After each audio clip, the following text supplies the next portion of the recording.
satupun manusia di dunia ini yang mampu menandingi kekuasaan Tuhan, karena Tuhan Maha Kuasa dan pencipta segala alam semesta. Namun rupanya, fakta ini seolah tak berlaku bagi beberapa manusia berikut. Mereka tidak meyakini keesaan Tuhan. Dengan beragam alasan, mereka menjadikan diri mereka Tuhan bagi dirinya sendiri dan juga bagi sebagian umat pengikutnya. Meski begitu, tetap saja ada orang-orang yang mempercayainya. Seperti apa kisahnya? Berikut 7 orang yang menganggap dirinya Tuhan versi on the spot.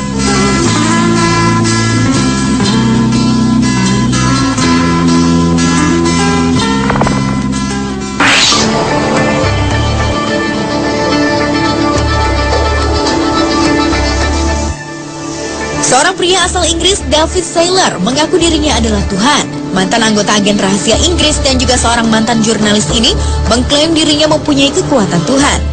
Ia mengklaim dirinya dapat mengatur cuaca, menghentikan kejahatan, dan menurutnya yang paling penting dirinya bisa memprediksi hasil pertandingan. Selama 15 tahun lamanya, pria Inggris ini kerap membuat pernyataan omong kosong mengenai berbagai teori konspirasi dunia. David mengaku dirinya sebagai Tuhan karena ia mengaku memegang kunci rahasia kehidupan abadi.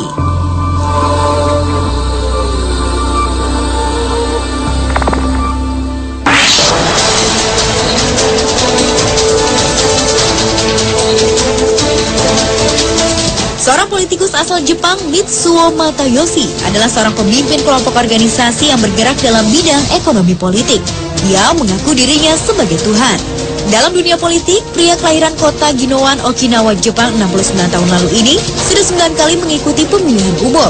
Di saat itu pula dirinya selalu gagal. Karena itulah untuk dapat menggalang massa, Mitsuo pun memproklamirkan dirinya sebagai Tuhan. Yang melengkapi namanya dengan sebutan Tuhan satu-satunya Matayoshi Mitsuo. Selain itu, Mitsuo mempunyai konsep politik berbasis agama. Dalam rencana programnya, ia akan menjadi sang pengadil terakhir.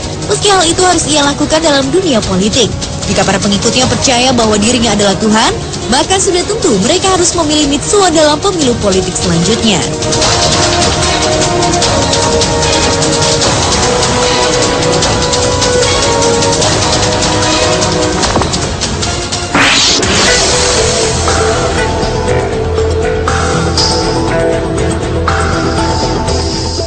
Tahun 1970-an, sosok Jim Jones begitu dikenal sebagai pemimpin sekte People Temple.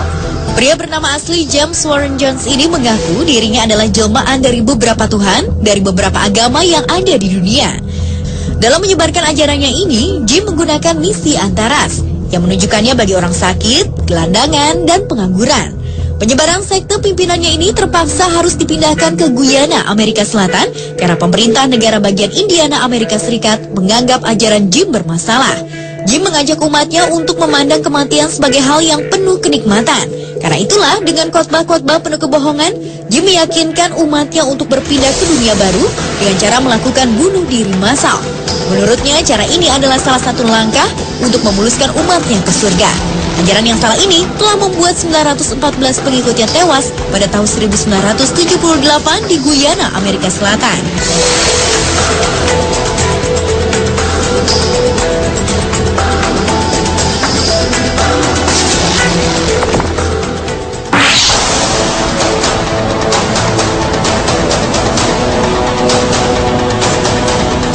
Kehadiran Alan John Miller telah menggemparkan masyarakat Australia. Pasalnya, pria berusia 47 tahun ini menganggap dirinya sebagai Tuhan. Ia adalah pemimpin gerakan kebenaran ilahi di negeri Kangguru. Ia meminta kepada para pengikutnya untuk menggalang dana sebagai dukungan terhadap kepercayaan tersebut. Alan mengakui dirinya sebagai Tuhan setelah ia mengaku telah mendapat wahyu langsung pada tahun 2007 saat ia sedang mengikuti doa bersama dengan umat lainnya. Akibat pengakuannya ini, ia harus menghadapi perceraiannya.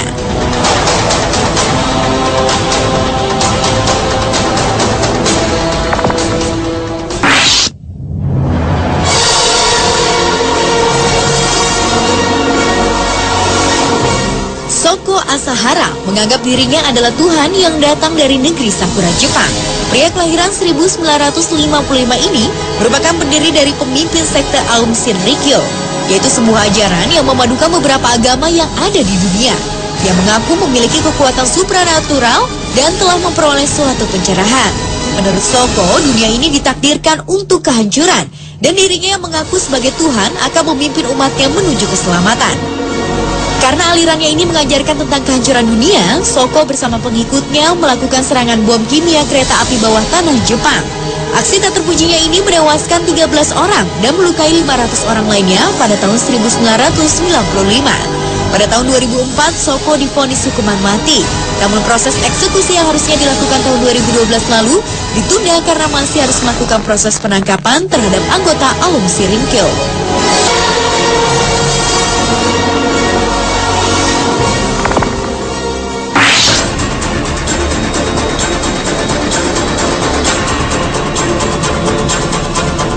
Negara Meksiko dihebohkan dengan kasus Ignacio González de Arriba yang mengaku dirinya sebagai Tuhan.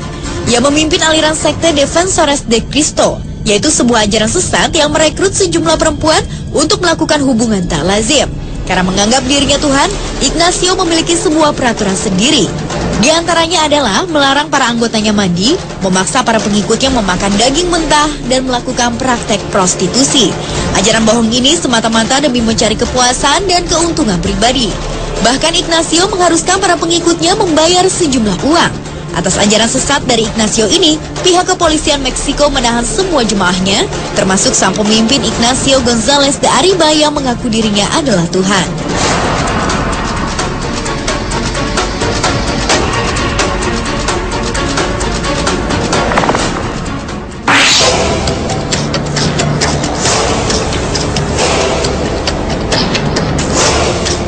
Dengan penampilannya berambut panjang, berjanggut, disertai dengan jubah dan tutur kata halus, seolah memberi kesan sebagai sosok pria suci.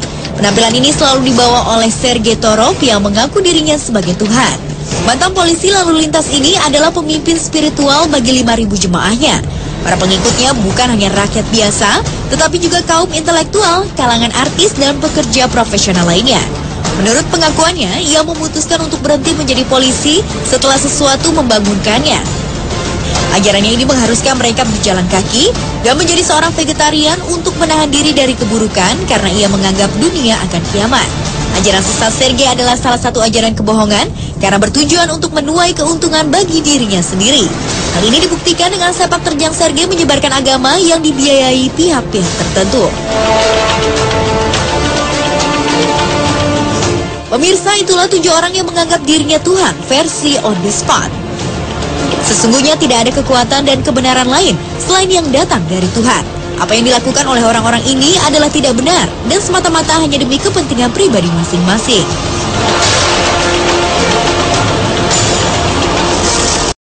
Por favor, hay una ligera respuesta. Y también me parece... ¡Ay, no! ¡Deje ahí! ¡Árbitro! ¿Dónde quedó la manito? ¿Dónde quedó la manito? Y además la debe tener fría. Eso es, por favor, Cerro, ¿sí qué? No, la mano. Ah, ok, la mano, ok, la mano. me confundí, no entendí nada, yo no entendía nada ya.